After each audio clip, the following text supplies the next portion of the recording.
Hi you guys, what's going on? It's your favorite trans girl here on YouTube, Miley Carter. So today's video is going to be a life update video. I know as you guys can tell by the title below, you have so many questions, and as you probably can see, there is, a lot of changes that clearly has happened with me. This video is probably going to be like a little lengthy. I do apologize if you hear the people outside playing fucking music, if you hear the water running from my damn toilet like it is doing right now. I don't know why the fuck that shit does that, but I need to get them out here to fucking fix that. Also, if you hear the air freshener thing spraying the back, yeah, that's just that. Before we actually get started, I just want to say that I am, in a place, you're just gonna step right into it.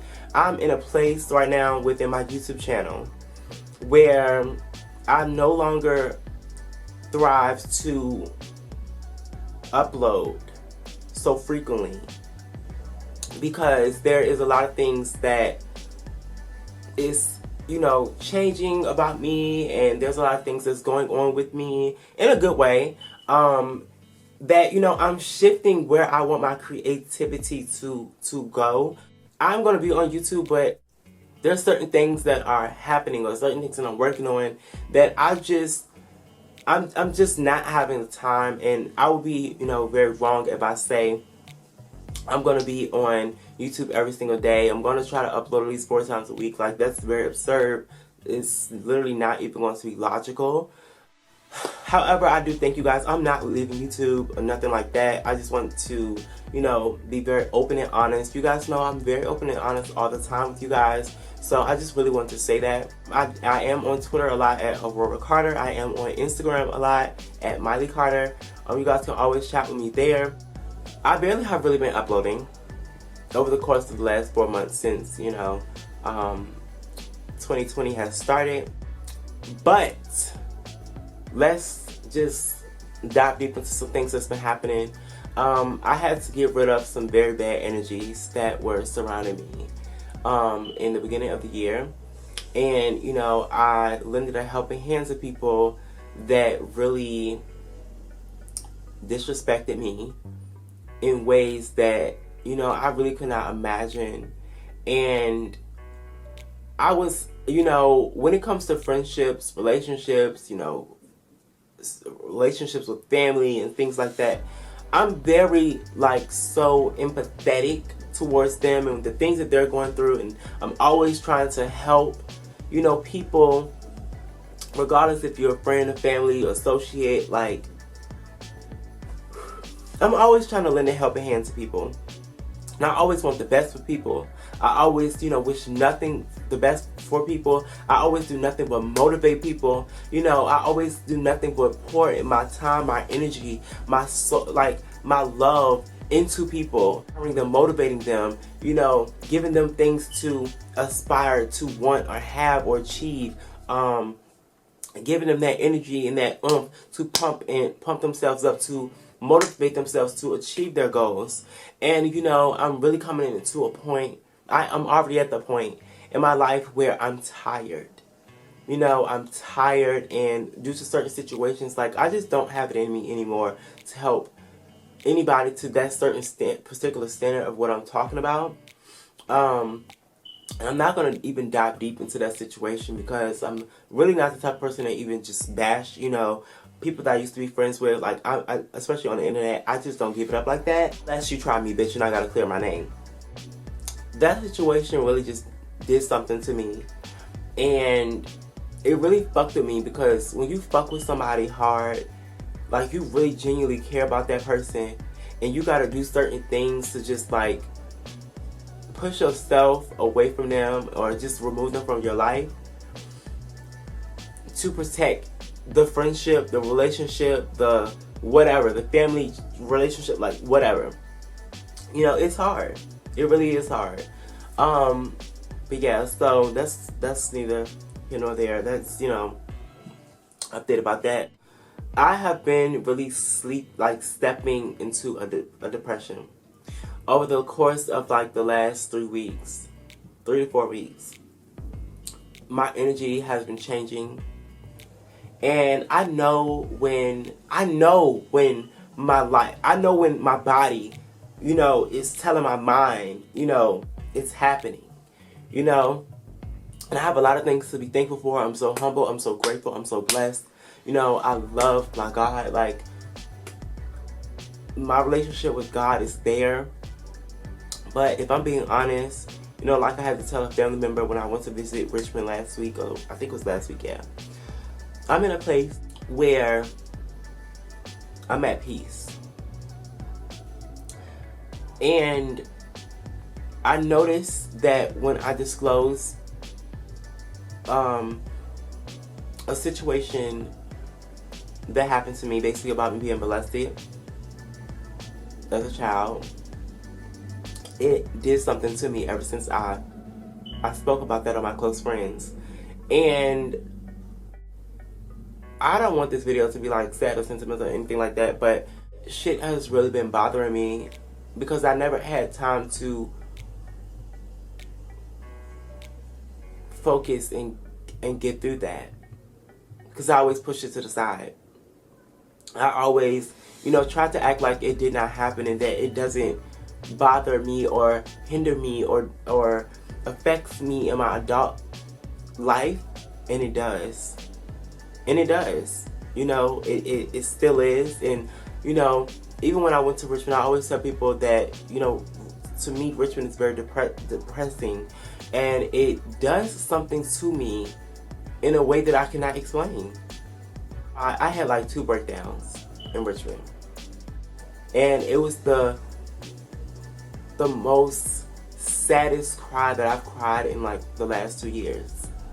And, you know, my dad came to see me, and, you know, I reconciled with my sisters, and that I have not seen, you know, on my dad's side of the family, I have not seen in 2 years due to certain things and my own personal reasons. Like I said, I'm at a place at peace, and, you know, a lot of things hurt me over the last 2 to 3 years. And that's why I just said, like, you know, I just don't like going to Virginia, y'all. Like, I really don't. Because it does something to me. It's so much trauma there. It's so much depressing and just things that I just don't want to remember anymore. You know, I don't want to recognize. I don't want to shed light on it. And, you know, I thought things that happened to me in my childhood, I thought I was over it. And, you know, I'm not. I'm not over it. And it still, you know, it still affects me. Like, I remember when I was in Richmond, I was having a conversation with my father. I had to tell him that I have to stop talking about a certain thing, the topic that we was talking about, because, you know, of it about to make me cry. And I thought, like I said, I thought I was over things that happened to me in my childhood. I thought I was over things that I went through after I turned 18 to get where I am today, and I'm not. And I thought I was healed. I thought, you know, I was okay, but I'm not. And it's like I'm back again, trying to dig myself out of that hole. I just want this shit to be over with. I just want to forget all of that shit that happened to me, all of that shit that I went through. You know, not that I get over it, because I know with God on my side, He's always with me. I'm always covered in the blood. I know for a fact that I'm going to get over it.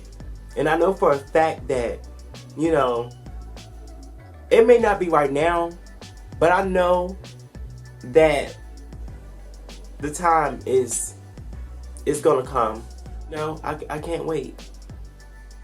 We can really talk about what's new with me, excuse me. Like, what's new with me, what I have going on. As you guys can tell that I did, well, I don't know if you guys know or not, but I got my teeth done. Yes, I posted a picture on my Instagram and on Facebook, and a lot of people didn't really recognize it or pay attention to it. But yes, I did get my teeth done. I got composite veneers or resin veneers, or however you want to say it. I got my teeth done here in Atlanta, Georgia. I went to A-List Smiles. I know I'm about to get a lot of questions about me getting my teeth done. Where did I go? If you do have more questions after this, you can comment down below. But I have a video that I will place like after this. Guys, what's going on? It's your favorite girl, Miley. Okay, so today's video, today's vlog is going to be a very special vlog, cause your girl is getting veneers in its own period. Okay, so your girl is getting veneers. I had paid for me to get my veneers done back in March, and I was like, you know, I want to get my veneers done. Like I've been saying, you know, the next thing I wanted to do was get my teeth done. So I paid my deposit to get my teeth done, and then I have to put $2,000 down. Well, I have to pay the remaining $2,000 today. So I am waiting for my Uber so I can head on over to A-List Smiles Atlanta. So that's where I'm getting my teeth done at, A-List Smiles. I know y'all always, you know, there's people out here that, you know, really don't like to give out their information about where they get, you know, surgery. Well, this is not a surgery, but, you know, surgeries and things like that. And I just personally believe in just being informative, because this is what the fuck you're watching my YouTube video for. So you can know where I'm going, how's the experience, what it's like. And, you know, I'm going to tell you all of that, honey, all of the tea and all of that. I had good teeth. I just wanted my teeth to be super white, and I wanted them to all be the same size. That's why I got veneers. I got veneers because I wanted my teeth to be super white. I wanted them to be an abnormal white. I didn't want the natural white. I wanted my teeth to be super fucking. So I really, you know, I love them. I paid $2,500 for my teeth. What I paid is not what you're gonna pay. Yours may be more, less, I don't know. But yeah, so it was honestly a painless procedure. At 11 o'clock, I didn't get there till 11:45 due to my fucking Uber. But we finished around like 3-ish, like 3 o'clock. I want to say 3 o'clock, 3:30. So it wasn't even that long of a process, which I was so happy about. Like, I guess you could say like 4-ish hours, which, baby, perfectly fine with me. If y'all got any questions, I don't know really what else to say, bitch. I got my teeth done. It's just straight to the point, bitch. I told you where it was, where I went, how much it was, that's it. I am your favorite girl here on YouTube, Miley Carter. Bye. Love y'all.